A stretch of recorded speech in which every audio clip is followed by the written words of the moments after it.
আজকে আমি তোমাদের বর্ধমান বিশ্ববিদ্যালয়ে যারা ফোর্থ সেমিস্টারে পড়ছো এবং মাইনর সাবজেক্ট হিসেবে বাংলা রেখেছো, জানো তোমরা যে তোমাদের এবারে বাংলা সাবজেক্টে কি আছে, বাংলা মাইনরে আছে গিয়ে ছন্দ অলঙ্কার।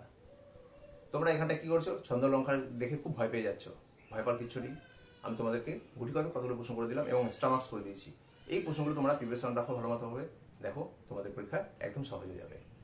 আর ছন্দ অলঙ্কারের যে প্রশ্নগুলো হয়, অর্থাৎ যে প্রশ্নগুলো তোমাদের মানে কি ভালো মতো করতে হবে, সেই প্রশ্নগুলো আমি হাতের মুঠে করে দিলাম। ঠিক আছে, তোমরা চ্যানেলটা সাবস্ক্রাইব করে রাখবে, দেখবে এর পরবর্তী অর্থাৎ 5th সেম 6th সেম প্রত্যেকটা সেমিস্টারে আমি তোমাদেরকে অ্যাডভান্স সাজেশন হাতের মুঠে করে দিচ্ছি। তোমরা এগুলো করে গেলেই তোমাদের পরীক্ষায় ফোন পেয়ে যাবে। এবার দেখো, ছন্দ অলঙ্কার শেখার আছে, তোমাদের এত শর্ট টাইমের মধ্যে ছন্দ অলঙ্কার শিখে ওঠা যায় না। তাই তোমাদের কি করলাম, এই শর্ট টাইমের মধ্যে তোমাদেরকে কিছু সাজেশন করে দিলাম। খুব অল্প কটা প্রশ্ন দিয়েছি, এই কটা প্রশ্ন করে গেলেই তোমরা পরীক্ষায় কম পেয়ে যাবে। ছন্দ থেকে কিছু প্রশ্ন দিয়েছি, অলঙ্কার থেকে প্রশ্ন দিয়েছি। আর হ্যাঁ, তোমাদের শুধু প্রশ্ন করে গেলে হবে না, কিন্তু তোমাদের ছন্দ নির্ণয় করতে দেবে, অলঙ্কারও নির্ণয় করতে দেবে। এই ছন্দ এবং অলঙ্কার গুলো আমি কি কি ইম্পর্টেন্ট আছে সেই নির্ণয়ের গুলো আমি তোমাদেরকে দিয়ে দিচ্ছি। ঠিক আছে, দেখো তোমাদের আমি ফার্স্ট কি প্রশ্ন রেখেছি, বাংলায় কি রেখেছি, ছন্দ অলঙ্কার আছে যাদের, তাদের দেখো। ঠিক আছে, প্রথম প্রশ্ন স্টার মার্কস করবে। ছেদ ও জ্যোতি কাকে বলে? ছেদ ও জ্যোতি চিহ্নের ব্যবহার কেন করা হয়? উদাহরণ সহ লেখো এবং ইহার পার্থক্য, অর্থাৎ উভয়ের পার্থক্য লেখো। তাহলে কি আছে, ছেদ ও জ্যোতি কাকে বলে? তোমাদের পরীক্ষার সময় ছেদ ও জ্যোতি কাকে বলে একসাথে আসতে পারে, আবার আলাদা আসতে পারে। ছেদ কাকে বলে বা জ্যোতি কাকে বলে, বা এর সম্পর্কে আলোচনা করো। ঠিক আছে, এবং উভয়ের পার্থক্য নিরূপণ করো। ঠিক আছে, স্টার মার্কস। নেক্সট প্রশ্ন, পর্ব পর্বাঙ্গ কাকে বলে? উভয় সম্পর্কে আলোচনা করো। পর্ব পর্বাঙ্গ কাকে বলে? উভয় সম্পর্কে আলোচনা করো। উভয় সম্পর্ক বলতে পর্ব সম্পর্কে আলোচনা, পর্বাঙ্গ সম্পর্কে আলোচনা। পরীক্ষা এটা আসলে একসাথেই আসতে পারে। ঠিক আছে, এবং এর কি করবে, পার্থক্য দেখে যাবে। অর্থাৎ কি, পর্ব পর্বাঙ্গ কাকে বলে এবং উভয় সম্পর্কে আলোচনা করে গেলেই তোমাদের পার্থক্য হয়ে গেল। উভয় সম্পর্কে আলোচনাটাই পার্থক্য। তোমাদের যেটা পরীক্ষায় পার্থক্য আছে তাতেও এটা দেবে, এবং সম্পর্কে আলোচনা দিলেও এটাই দেবে। ঠিক আছে, স্টার মার্কস প্রশ্ন করবে। ঠিক আছে, পর্ব পর্বাঙ্গ স্টার মার্কস। পরের প্রশ্ন, উদাহরণ সহ গদ্য ছন্দের বৈশিষ্ট্য এবং অমিত্রাক্ষর ছন্দের বৈশিষ্ট্য আলোচনা করো। তাহলে কি দিলাম, উদাহরণ সহ অমিত্রাক্ষর ছন্দের বৈশিষ্ট্য এবং গদ্য ছন্দের বৈশিষ্ট্য আলোচনা করো। এইগুলো তোমাদেরকে কিন্তু উদাহরণ, অর্থাৎ শুধু সংজ্ঞা বৈশিষ্ট্য দিলাম না, কিন্তু উদাহরণ দিয়ে কিন্তু একটু বুঝিয়ে দিতে হবে। তবে কি তোমরা 10-এ 10 থাকলে বা 5-এ 5 থাকলে কিন্তু নাম্বারটা পাবে। ঠিক আছে, দেখো উদাহরণ সহ দলবৃত্ত ছন্দ বা স্বরবৃত্ত ছন্দ। দলবৃত্ত ছন্দেরই অপর নাম স্বরবৃত্ত ছন্দ। আর কি দিলাম, স্বরকরবৃত্ত ছন্দ বা মাত্রাবৃত্ত ছন্দ। তাহলে কি আছে, প্রত্যেকটা কিন্তু অথবা করে একটা নাম আছে, অর্থাৎ একটা নামের সাথে অথবা একটা নাম আছে। তোমাদের পরীক্ষায় কিন্তু অথবা নামটা দিয়ে আসলেও এই একই উত্তর। তাহলে কি দিলাম দেখে নাও, কি দিলাম, দলবৃত্ত ছন্দ বা স্বরবৃত্ত ছন্দ, স্বরকরবৃত্ত ছন্দ বা মাত্রাবৃত্ত ছন্দ, এবং আরেকটা কি দিলাম, মিশ্র কলাবৃত্ত বা অক্ষরবৃত্ত বা তান প্রধান ছন্দের সম্পর্কে আলোচনা করো। হয়েছে, তাহলে এখানে 3টে ছন্দ দিলাম। এগুলি কিন্তু অপর অপর নামগুলো আমি সাথে সাথে দিয়ে দিলাম। তোমরা কিন্তু অপর নামগুলো কিন্তু ভালো মতো দেখে যাবে, কারণ তোমরা একটা নাম করে গেলে দেখা গেলো ওই নামটা দিয়ে দিল না, বিপরীত নামটা দিয়ে দিল, তখন তোমরা ভাববে কি কমন পাওনি। কিন্তু একটু ভালো মতো নজর করে দেখবে যে আমি তোমাদেরকে একদম হাতের মুঠোয় কিভাবে করতে হয় তার আমি কিন্তু প্রসেসগুলো দেখিয়ে দিলাম। ঠিক আছে, যে একটা করে গেলেই আমরা আর একটা যদি ঘুরিয়ে দেয় সেটা আমরা পেয়ে যাব। প্রশ্নটা স্টার মার্কস করবে। 3টের মধ্যে একটা আসবেই, আবার দুটোও আসতে পারে। ঠিক আছে, দেখো পরের প্রশ্ন, সনেট কি, সনেটের বৈশিষ্ট্য। কি দিলাম, সনেট কি, সনেটের বৈশিষ্ট্য আলোচনা করো। তারপরে প্রশ্ন, পয়ার কাকে বলে? পয়ারের বৈশিষ্ট্য উদাহরণ সহ আলোচনা করো। পয়ার কাকে বলে, উদাহরণ সহ বৈশিষ্ট্য আলোচনা। এই গেল ছন্দ দিয়ে।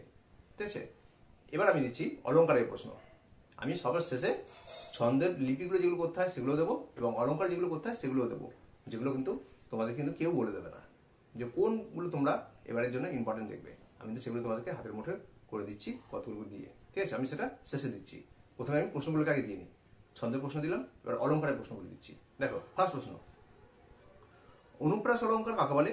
এর প্রভাবেদ করে আলোচনা করো। তাহলে কি আছে, অনুপ্রাস অলঙ্কার কাকে বলে? এর প্রকারভেদ, অর্থাৎ ইহা কয় প্রকার কি আলোচনা করো। উদাহরণ সহ কিন্তু, হ্যাঁ প্রত্যেকটা কিন্তু মাস্ট উদাহরণ সহ। উদাহরণ না দিলে কিন্তু তোমাদের ফুল মার্কস পাবে না। সেই জন্য বলছি বারবার, উদাহরণগুলো কিন্তু ভালো মতো মনে রাখবে। অনেকেই করে উদাহরণগুলো বাদ দিয়ে করে, কারণ একটু জটিল জটিল লাইন পায়, কবিতার লাইন পায়, সেই জন্য কি হচ্ছে ওগুলো বাদ দিয়ে যায়। কিন্তু বাদ দিলে হবে না, ওগুলো কিন্তু করতেই হবে। তারপর দেখো, আমি কতগুলোকে অলঙ্কারকে এক জায়গায় করেছি। ঠিক আছে, এই ইম্পর্টেন্ট অলঙ্কারগুলো তোমরা কিন্তু সেই সব কটাই একই, কাকে বলে, উদাহরণ সহ বৈশিষ্ট্য আলোচনা করো। ঠিক আছে, সেই অলঙ্কারগুলোকে আমি বলে দিচ্ছি পরপর, তোমরা একটু ভালো মতো নোট করবে। ঠিক আছে, আমি এবং স্ক্রিনও দিয়ে দিচ্ছি। দেখো, সমাসক্তি অলঙ্কার, তারপরে দিচ্ছি নিশ্চয় অলঙ্কার, রূপক অলঙ্কার, যমক অলঙ্কার, শ্লেষ অলঙ্কার, অর্থালঙ্কার, উপমা অলঙ্কার, উৎপেক্ষ অলঙ্কার, ঠিক আছে। আর একটা দিলাম অপরিণতি অলঙ্কার। এই কটা যে অলঙ্কার দিলাম, এই কটা অলঙ্কার তোমরা ভালো মতভাবে দেখে যাবে এগুলো কাকে বলে, এর বৈশিষ্ট্য এবং উদাহরণ সহ, ঠিক আছে। এর মধ্যে থেকে তোমাদের আসবে পরীক্ষায়। তোমাদের টোটাল 7 নম্বর প্রশ্ন। তোমাদের ছন্দ অলঙ্কারের যে ভাগগুলো আছে এই ভাগগুলো কিন্তু করে যেতে হবে। আর একটা কথা বলে দিই, তোমরা শুধুমাত্র কিন্তু এগুলো মানে অন্ধের মতো মুখস্থ রাখবে না। মুখস্থ কিরকম হবে, প্রত্যেকটা সংজ্ঞা, বৈশিষ্ট্য, উদাহরণ এভাবে পড়বে। পরীক্ষা দেখালো দুটো মিলিয়ে একসাথে পার্থক্য করে দিল। যেমন একটা বলে দিই, বললো শব্দালঙ্কার এবং অর্থালঙ্কার উভয় পার্থক্য লেখো। তা শব্দালঙ্কার অর্থালঙ্কার উভয় পার্থক্য আলাদা মুখস্থ করার দরকার হয় না। আমরা শব্দালঙ্কার কাকে বলে বৈশিষ্ট্য মুখস্থ করেছি, অর্থালঙ্কার কাকে বলে বৈশিষ্ট্য মুখস্থ করেছি। শব্দালঙ্কার অর্থালঙ্কারে দুটো পয়েন্ট করে পরপর করে দেবে, তোমাদের পার্থক্য হয়ে গেল। তার কি আছে, আমরা কি আছে প্রশ্নগুলোকে ভালো মতো মাথা রাখবো এবং উত্তরগুলোকেও ভালো মতো মনে রাখবো। এবার এই থেকে 2 নম্বর প্রশ্ন আসলেও আমরা করতে পারবো। 2 নম্বর প্রশ্ন আসলে কিভাবে দেবে, হয়তো বললো যে একটা সহজ উদাহরণ দিয়ে আমি বলে দিই, যে একটা বললো যে অর্থালঙ্কার, অর্থালঙ্কার কাকে বলে এর উদাহরণ দাও 2 নম্বর। অর্থালঙ্কারের দুটো বৈশিষ্ট্য লেখো 2 নম্বর। তাহলে কি আছে, আমি বড় প্রশ্ন বললাম, সেখান থেকে আমাদের শর্ট কোশ্চেন হয়ে গেল।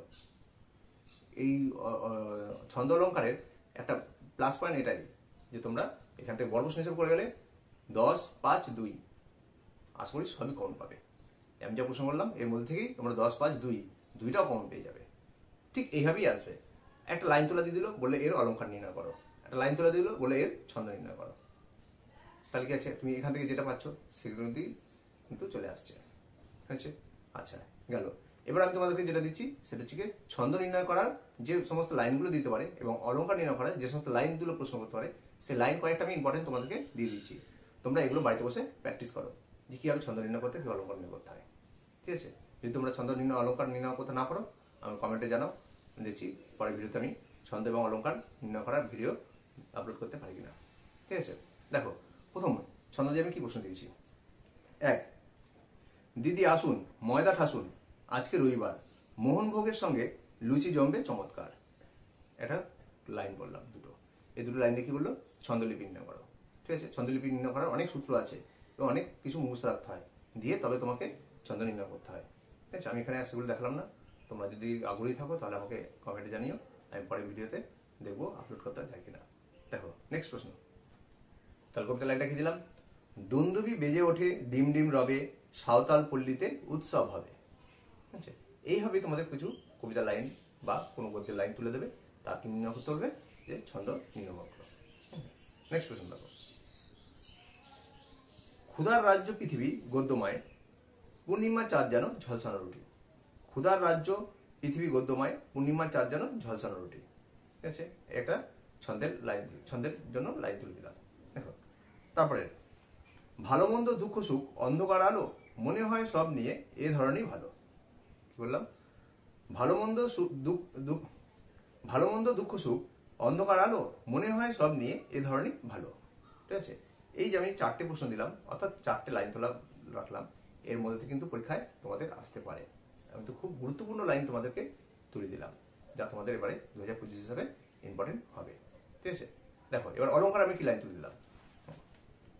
1 নম্বর অলঙ্কার লাইন, পালিয়ে যে রাজধর্ম যেন তাহা মোর কর্ম, রাজ্য লয়ে রবে রাজ্যহীন, ঠিক আছে। এটা কথা হলো অলঙ্কার নির্ণয় করতে হবে। 2 নম্বর অলঙ্কার, কলকল্লোলে লাজ দিল আজ নারী কণ্ঠের কাকলি, ঠিক আছে। 3 নম্বর, পড়ুক দুফোঁটা অসু জগতের পরে যেন দুটি বাল্মীকির শ্লোক, ঠিক আছে। ফাঁসির মঞ্চে গেয়ে গেল যারা জীবনের জয়গান, ঠিক আছে। এই যে ছন্দের জন্য 4টে দিলাম আর অলঙ্কারের জন্য 4টে দিলাম, এগুলোকে তোমরা ভালোভাবে বাড়িতে প্র্যাকটিস করো। এইভাবেই তোমাদের কিন্তু অন্য লাইন দিয়েও দিতে পারে, তোমাদের কোনো ঘাবড়ানোর কিছু নেই। তোমরা ঠিকমতো প্র্যাকটিস করো, লাইন তোলা প্রশ্ন আসলেও পেয়ে যাবে। আর প্রশ্ন তো আমি দিয়ে দিয়েছি, তোমাদের অথবা আছে, অর্থাৎ 5 নম্বর করতে হবে 4টে, থাকবে 6টা। সেখানে যদি ছন্দ থাকে ছন্দটা বাদ দিয়ে দিলে, কোনোটা করলে প্রশ্নটা করলে। আর অলঙ্কার ক্ষেত্রে ঠিক তাই, অলঙ্কার অথবা তুমি পেয়ে যাচ্ছ, তাহলে অথবাগুলো যদি তোমরা ভালো মতো প্রিপারেশন নিয়ে যাও, তোমাদের ছন্দ অলঙ্কার আশা করি অসুবিধা হবে না, ঠিক আছে। এইভাবে তোমাদের first paper, second paper, third paper 3টে পেপারই সাজেশন করে দিয়েছি। তোমরা এগুলোকে ভালো নোট করো এবং এগুলো ভালো মতো মুখস্থ করো। কোনো সমস্যা হলে আমাকে জানিও, আমি তোমাদেরকে যতটা পারবো সমাধান করার চেষ্টা করবো, ঠিক আছে। আর যারা এখন সাবস্ক্রাইব করেন চ্যানেলটি, অবশ্যই সাবস্ক্রাইব করে রাখবে। দেখবে আমি তোমাদেরকে প্রত্যেকটা সেমিস্টারে অ্যাডভান্স তোমাদের সাজেশন দিয়ে দিচ্ছি এবং প্রত্যেকটা সাজেশনেরই প্রশ্ন কি হয় না হয় তার লাস্ট মিনিট হিসেবে আমি তোমাদেরকে এক্সট্রা মার্কস করে দিচ্ছি। তোমরা এগুলো ভালো মতো দেখে দিও। আর বেশি বেশি করে তোমরা এই ভিডিওগুলো শেয়ার করবে, যাতে তোমার বন্ধুরাও যেন এগুলো হাতে মুঠে পেয়ে যায়।